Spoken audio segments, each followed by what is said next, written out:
So, how much did we really enjoy Sigmund Freud? Of course, he had so many criticisms to his theory, as you guys just, went through it with me.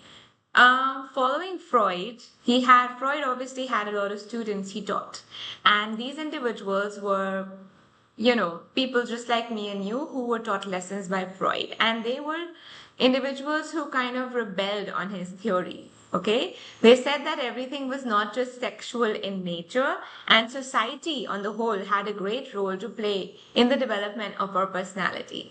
So, following Freud, a lot of his followers who kind of moved away from his theories and developed their own theories were called the post-Freudian personality theorists, who are also known as Neo-Freudians. And today's class is based upon the theories of these Neo-Freudians. So let's deep dive. I'm pretty sure that you'll agree with most of them. We'll do them one by one. Let's go and let's experience what these Neo-Freudians had to say about the development of personality. So Neo-Freudians were also known as the post-Freudians. These were guys who developed their ideas following that of Freud. Okay, some of them had actually worked with them, some of them were students of Freud, and they moved away from the version of the psychoanalytic theory of development, and they kind of developed their own theory, which was called as the neo-analytic or post-Freudian theory. So what these guys did was that they made their theory based out of the social constructs which were around them, which expanded the concept of ego, rather than just retaining themselves to the role of sexual and aggressive tendencies, which is all that Freud focused upon. So Neo-Freudians, they were of the idea that individuals, they thrive on human qualities like creativity, competence, problem solving, and the like, and they wanted to focus so much on that.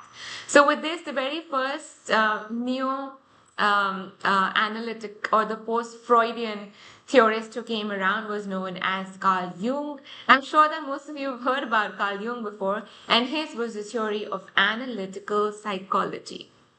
So what did Carl Jung really say? Carl Jung was of the opinion that personality is something that is made up of these very competing forces. Okay, these forces were like structures within the individual, and they loved balance. Okay, so whenever the individual felt that balance between individual and demands of society, or between the individual and the reality, it felt like a healthy personality.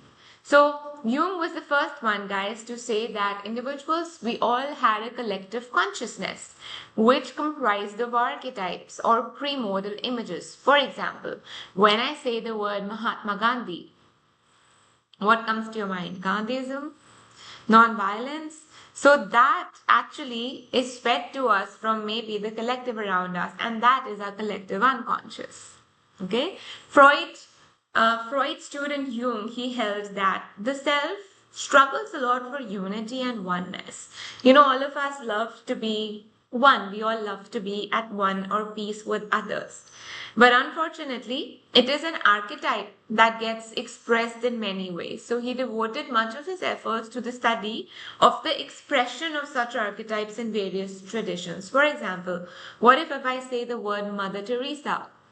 What comes to your mind? So that is an archetype of Mother Teresa, right? And this is what we all want. We all want that unity. We all want that oneness.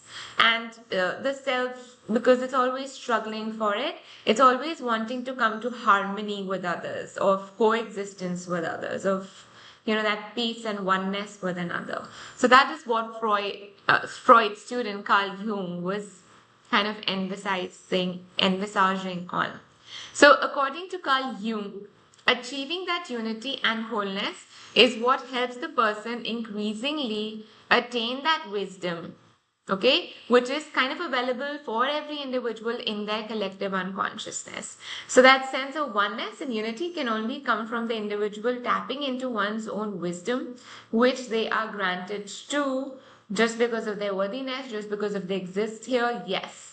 Okay, and they must learn to live in harmony with it. Harmony is what is the eventual goal of it all, and that's what Carl Jung was rooting for.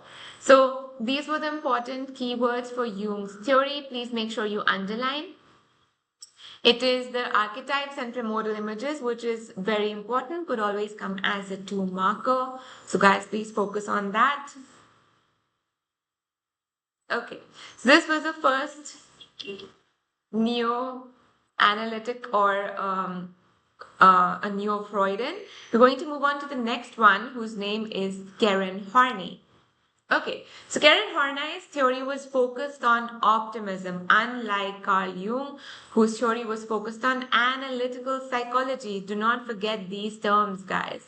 So Horney's optimism was focused on the optimistic view of human life. Okay, so she said that all humans love to grow and they all love to somehow self-actualize. And it is this self-actualization, the actualization of self, that helps humans, maximize their potential. And maximizing of potential is what feels so blissful and happy and grand to an individual. So this entire theory of optimism said that the contribution to be optimistic, it depends on the social world in which an individual lives. Okay, so her contribution to the theory, it lies in the challenges to Freud's treatment of women as inferior. Remember guys how Freud's theory was based largely on men, on males, and he kind of took the male prototype and he kind of put it on the females as well. So that's what Horney wanted to focus on. She wanted to focus on the fact that, Freud's treatment of women as inferior and women as just be prototypes of men was insufficient. So Horney, she focused on the social and cultural factors rather than the biological factors. She said that the society we are embedded in plays a very important role in the development and shaping of our personality. Okay, she was the first to mention that a disturbed interpersonal relationship during We're going to do this. Horney was the first to mention that individuals who had disturbed interpersonal relationships during childhood were the ones who were experiencing a psychological disorder. So if the parents' behavior towards their own child was very discouraging, was very erratic, was very irritable and frustrating, then the child could feel very insecure and would not feel very worthy of whatever it is that they did. Right? This would develop feelings of basic anxiety in the child, and the child would feel very insecure, very unsure of their own potentials and capacity. So deep resentment towards parents would develop this thing called as basic hostility in the child, and that basic hostility would occur due to all the anxiety that they have within because of their parents' lack of approval or parents' lack of appreciation of the child. So the discouraging behavior, guys, was absolutely unappreciated and is what would lead to difficulties in the child, thereof shaping their personality. So, by showing excessive dominance or indifference to the child, or by providing too much or very little approval to the child, parents actually develop a range of feelings which can make the child feel isolated, helpless, depressed, unappreciated, unworthy, and may develop these insecurities, right, which can interfere with the healthy development and overall shaping of this child's personality. So you see how parents can play such a vital and important role in the development of the child, guys. That's what Horney focused upon, and her theory was all about this optimism. Okay, moving ahead, we've got Alfred Adler. And Alfred Adler's theory was based upon individual psychology. Okay, so Alfred Adler, just like Horney, was focused upon the social construct. He was focused upon the social aspect and the nature of individuals, which was embedded again in the society. And he said that individuals love to have purposeful, goal-directed behavior. This goal-directed behavior was attached to our personal goals. All of us have some goals and we work and function on these goals, right? We're always rooting to fulfill and complete these goals. That, my friends, was known as a source of motivation. And isn't it? Right now, your goal is to understand CBSE psychology really well so you could write that CBSE exam at the end of the year. And this purposeful, goal-directed behavior of yours to watch this video at this point in time is a personal goal which is helping you get good marks in your psychology exam. So, again, Alfred Adler was of the view that all of us, we have these feelings of inadequacy and guilt. Okay, most of us have something known as an inferiority complex that comes to us from childhood. And it is this child with this inferiority complex who is always trying to, optimally overcome the complex and enhance their personality, thereof having a better personality development. And of course, a better personality. So that's what Alfred Adler was rooting for.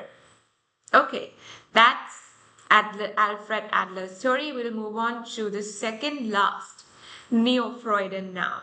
Okay, so in contrast to Freud's biological theory, Erik Fromm, again, just like the other Neo-Freudians, he suggested that human concerns were real and they were developing from the social world in which the individual was interacting with. Okay, so he viewed that all human beings, guys, was a social being, right? And he should be understood in terms of his relationship with others. Just like these other Neo-Freudians, Erik Fromm was of the same view. So he was someone who argued that all of us, we have these psychological qualities of growth, of maximizing our potential, of realizing how worthy and how, full of esteem we are. And all of this, it resulted in our need to have freedom, in our need to strive for justice and truth, which is what Erik Fromm truly, rooted for. His human concern was embedded in the desire for freedom and striving for justice and truth. So Fromm holds that we all have these character traits of personality which develop from our experience rather than from individuals. Okay, so it is our experiences that are making us happy-go-lucky or cheerful or excited or sociable or eager or, just blissy and happy. On the contrary, it is also our interactions and experience with others which is making us envious or unhappy or depressed or nervy or agitated, irritated, frustrated. Okay, so all of these character traits, they come from our experiences.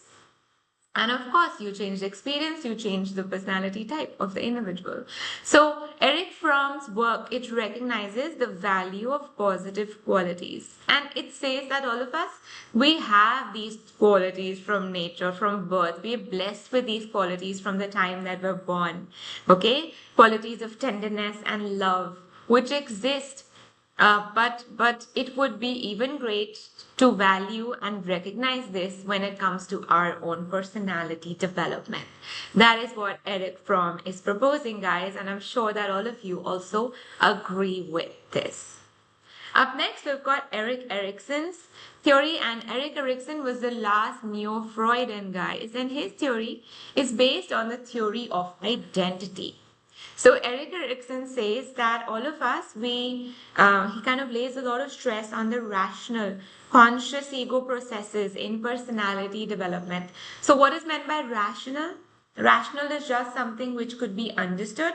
Ego processes are what is the reality principle. So whatever we consciously kind of tend to in our own lives, it's what is helping us to develop and shape our personality. So you guys got to be very aware and conscious of the choices, of the actions, of the behaviors you're exhibiting, of the things you want to give your attention to, is what is shaping your personality.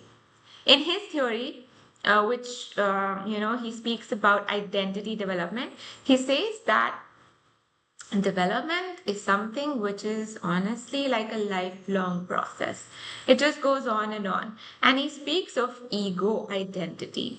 Okay, ego identity is just basically your specific individual identity, which is granted a central place in this process of his theory of development of personality. So Erikson is of the view that personality is something that actually goes on lifelong. It doesn't stop, and it is something that you is something that is very rational and conscious. You're choosing it, and that's what he focuses on. And this central place that he puts on it in life is what eventually gives exposure to an individual to this thing known as identity crisis. So identity crisis is something that all of us, I guess, experience in our adolescent age, where we are at crossroads. We try to understand, what life is throwing at us. And when we're that young, we've got a lot of choices to make, guys, just like you. Don't you agree? Don't you have so many choices to make at the moment? And as a young person, you have that, central perspective of where you stand in your academics, in your friendships, in your relationships with your parents, in your relationship with other individuals, and in your own relationship with your own self, also with your sexuality. So all of this is something that can make an individual feel a sense of crisis, okay, at this adolescent stage, because it's the stage that is most full of so many crossroads. So getting a direction and having a direction is something that can give you a lot of alignment and understanding of what you truly want, and that itself is meaningful for the individual, is what Erikson here is rooting for when it comes to identity. So last off, Erikson summarizes by saying that having a meaningful sense of unity and purpose in the individual is what is needed for the individual to have a healthy sense of identity. And it's what Erikson kind of roots for, guys. So this was Erikson's theory of identity for personality development, and also being the wrap for today's exploration on Neo-Freudians, who were basically Freud's students or individuals who work with Freud and kind of moved away from his theory, which was largely based on sexuality, and focused more on the social aspect and constructs of it. So let's just do a quick summary of all of these theorists. We started out with Carl Jung's theory, which was the theory of analytical psychology, and he spoke of the collective unconscious, which was consisting of archetypes and primordial images. Then next off, we had Karen Horney's optimism, and her theory of optimism focused so much on the societal constructs rather than those biological factors of sexuality. Okay, and her theory was based upon the disturbed interpersonal relationships, which focused a lot on women rather than just men, and also focused on our childhood experiences, wherein parenting played such an important role in the shaping and development of personality. Right? Thereof, we went ahead and explored Alfred Adler's theory, which was the theory of individual psychology. And his theory focused so much upon the society in terms of the goals that we have, in terms of living a purposeful and meaningful life, and in terms of having that inadequacy within which we try to do away with as we live our life. According to Alfred Adler, this was very optimal for personality development. Last off, to summarize Erik Fromm and Erikson. Erik Fromm was focused on human concerns, and he focused on the fact that there was this desire for freedom and striving for justice and truth, which was so important for overall shaping and development of our personality. And then, of course, we had Erikson's identity theory, and he focused upon humans, especially teens, when they experience and witness crossroads, how that can tend to lead to identity crisis. But of course, the right direction and a meaningful sense of unity and purpose can then therefore bring you back to healthy development of personality. With that, guys, we come to a wrap on today's summary for the Neo-Freudians that we explored together today. I am so curious to know which was your personal favorite Neo-Freudian. Feel free to pin it in the comments for me, and I'd love to get back to you with more tomorrow. See you and bye.